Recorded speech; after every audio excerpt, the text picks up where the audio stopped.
ദൈവനാമത്തിന് മഹത്വം. ക്രിസ്തീയ സഹോദരിയുടെ എല്ലാ സഹോദരിമാർക്കും കർത്താവിൻ്റെ നാമത്തിൽ സ്നേഹവന്ദനം. നയമാന്റെ വീട്ടിലെ പെൺകുട്ടി എന്ന കഥാപാത്രത്തിൽ നിന്നും അനുകരണീയമായ ചില ക്രിസ്തീയ നന്മകളാണല്ലോ ഓരോ ദിവസവും നാം ചിന്തിക്കുന്നത്.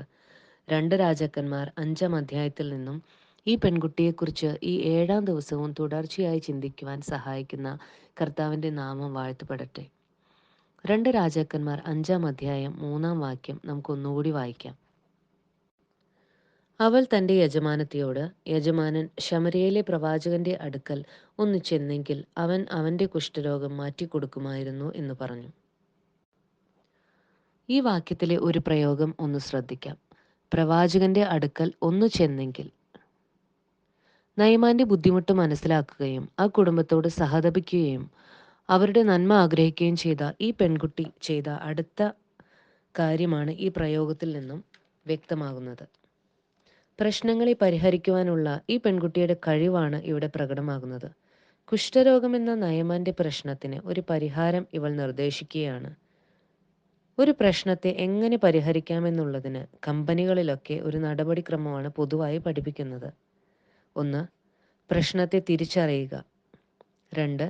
കാര്യകാരണങ്ങൾ അപഗ്രഥിക്കുക. 3. സാധ്യമായ പരിഹാര മാർഗങ്ങൾ കണ്ടെത്തുക. 4.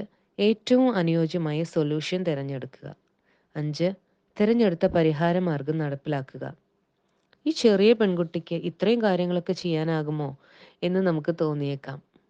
ചെറിയ കുട്ടിയാണെങ്കിലും വലിയ ആളാണെങ്കിലും ഒരു പ്രശ്നത്തിന് ഒരാൾ പരിഹാരം കണ്ടുപിടിക്കുന്നുണ്ടെങ്കിൽ അറിഞ്ഞോ അറിയാതെയോ ഈ കാര്യങ്ങളെല്ലാം ആ വ്യക്തി ചെയ്തിട്ടുണ്ടാകും. ഈ പെൺകുട്ടിയും ഇതൊക്കെ ചെയ്തിട്ടുണ്ടാകാം. 1. പ്രശ്നത്തെ തിരിച്ചറിയുക. താൻ ജോലി ചെയ്യുന്ന വീട്ടിലെ പ്രശ്നം അവൾ തിരിച്ചറിഞ്ഞുവെന്നത് സാമാന്യ ബുദ്ധിയുള്ള ഒരു പെൺകുട്ടി എന്ന പേരിൽ 4-ാം ദിവസം നാം ചിന്തിച്ചിരുന്നല്ലോ. 2. പ്രശ്നത്തെ അപഗ്രഥിക്കുക. പ്രശ്നത്തിൻ്റെ കാര്യകാരണങ്ങൾ ചിന്തിക്കുന്നതിലൂടെ എളുപ്പത്തിൽ പരിഹാരമാർഗം കാണാനാകും. ലെപ്ര എന്ന മൈക്രോ ബാക്ടീരിയയുടെ അണുബാധ കാരണമാണ് കുഷ്ഠരോഗം ഉണ്ടാകുന്നതെന്നും അത് ത്വക്ക്, കണ്ണ്, മൂക്ക്, ഞരമ്പുകൾ എന്നിവയെയാണ് ബാധിക്കുന്നതെന്നും അത് വിട്ടുമാറാത്ത അസുഖമാണെങ്കിലും ചികിത്സിച്ച് ഭേദമാക്കാവുന്നതാണ് എന്ന് നമുക്ക് ഇന്ന് അറിവുണ്ട്. എന്നാൽ ഈ സംഭവം നടക്കുന്ന കാലത്ത് കുഷ്ഠരോഗത്തെക്കുറിച്ചുള്ള ധാരണകൾ വ്യത്യസ്തമായിരുന്നു. കുഷ്ഠരോഗത്തിന് കാരണം പാപമാണെന്നും കുഷ്ഠം ദൈവത്തിൻ്റെ ശാപമാണെന്നും അത് ഭേദമാകാത്തതാണെന്നും ഭയത്തോടെ കാണേണ്ടതാണെന്നും ഒക്കെയുള്ള ചിന്താഗതികളായിരുന്നു മനുഷ്യർക്ക് അന്നുണ്ടായിരുന്നത്. പാപത്തെ വ്യക്തമാക്കുവാൻ കുഷ്ഠരോഗത്തെ ഉപയോഗപ്പെടുത്തിയിട്ടുണ്ട്. കുഷ്ഠരോഗം ബാധിക്കുന്ന വ്യക്തിയിൽ അത് വ്യാപിച്ച ആ വ്യക്തിയെ ശാരീരികമായി ബലഹീനനാക്കുന്നത് പോലെ പാപം ഒരു വ്യക്തിയിൽ വ്യാപിച്ച് മനുഷ്യനെ ആത്മീകമായി ബലഹീനനാക്കുകയാണ്. കുഷ്ഠരോഗിയെ അശുദ്ധനായിട്ടാണ് കണക്കാക്കിയിരുന്നത്. മനുഷ്യനെ കൊണ്ട് സുഖപ്പെടുത്താനാകാത്ത രോഗമാണെന്ന വസ്തുതയും അവൾ ചിന്തിച്ചിട്ടുണ്ടാകാം. കുഷ്ഠരോഗത്തിൻ്റെ കാരണമായിട്ട് ഈ കുട്ടിയും ഇതൊക്കെയായിരുന്നിരിക്കണം ചിന്തിച്ചിരുന്നത്. ഈ വാചകം പറയുന്നതിന് മുമ്പ് ഈ കാര്യങ്ങളൊക്കെ അവൾ ചിന്തിച്ചിട്ടുണ്ടാകാം. 3. മാത്രമല്ല പല പരിഹാര മാർഗങ്ങളും അവൾ ആലോചിച്ചിട്ടുണ്ടാകാം. കുഷ്ഠം ഒരു രോഗം എന്ന നിലയിൽ വൈദ്യന്മാരെക്കുറിച്ച് ആലോചിച്ചിട്ടുണ്ടാകാം. ന്യായപ്രമാണ പശ്ചാത്തലമുള്ള കുട്ടി എന്ന നിലയിൽ ഒരു പുരോഹിതനെ കാണിച്ച് അദ്ദേഹത്തിൻ്റെ നിർദ്ദേശം സ്വീകരിക്കുന്ന കാര്യവും അവൾ ചിന്തിച്ചിട്ടുണ്ടാകാം. 4. മനുഷ്യനെ സുഖമാക്കുവാൻ കഴിയാത്ത ഈ രോഗത്തിന് സൗഖ്യം തരാൻ ദൈവത്തിന് മാത്രമേ കഴിയുമായിരുന്നുള്ളൂ. അതുകൊണ്ട് എലീശ പ്രവാചകന്റെ അടുക്കൽ ചെല്ലുക എന്നുള്ള ഏറ്റവും അനുയോജ്യമായ പരിഹാര മാർഗം അവൾ തിരഞ്ഞെടുത്തു. 5.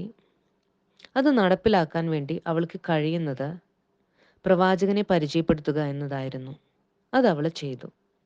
ഈ 5 സ്റ്റെപ്പുകളും ഒരുപോലെ പ്രാധാന്യം അർഹിക്കുന്നവയാണ്. ഇതിലൊന്നിലും പിഴവുകൾ വരാൻ പാടില്ലാത്തതാണ്.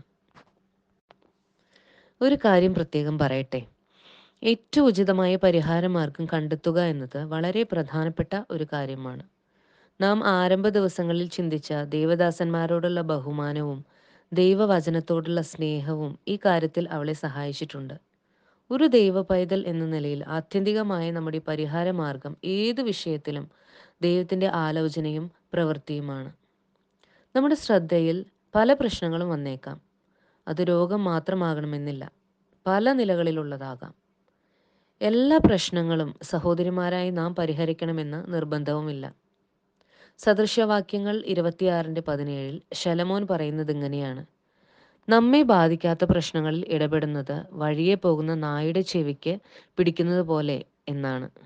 ഇവിടെ ഈ പെൺകുട്ടി തന്നെ ബാധിക്കാത്ത ഏതെങ്കിലും പ്രശ്നത്തിൽ അനാവശ്യമായി ഇടപെട്ടതല്ല. അവൾ ഇടപെടേണ്ട ആവശ്യമുണ്ട് എന്ന വ്യക്തമായ ബോധ്യത്തിൽ നിന്നും ഇടപെട്ട് പരിഹാരം നിർദ്ദേശിച്ചതാണ്. എല്ലാ പ്രശ്നങ്ങളും നാം ഇടപെട്ട് പരിഹരിക്കേണ്ടതല്ലെങ്കിലും നമുക്കും പല പ്രശ്നങ്ങളും പരിഹരിക്കാനാകുമെന്ന് ഈ പെൺകുട്ടി നമ്മെ പഠിപ്പിക്കുന്നുണ്ട്. ദൈവം അനുവദിച്ചാൽ അടുത്ത ദിവസം ഈ പെൺകുട്ടിയുടെ ജീവിതത്തിൽ നിന്നും വേറെ ഒരു പാഠം നമുക്ക് ചിന്തിക്കാമെന്ന് കർത്താവിൽ താൽപ്പര്യപ്പെടുന്നു. ദൈവനാമത്തിന് മഹത്വം ഉണ്ടാകട്ടെ.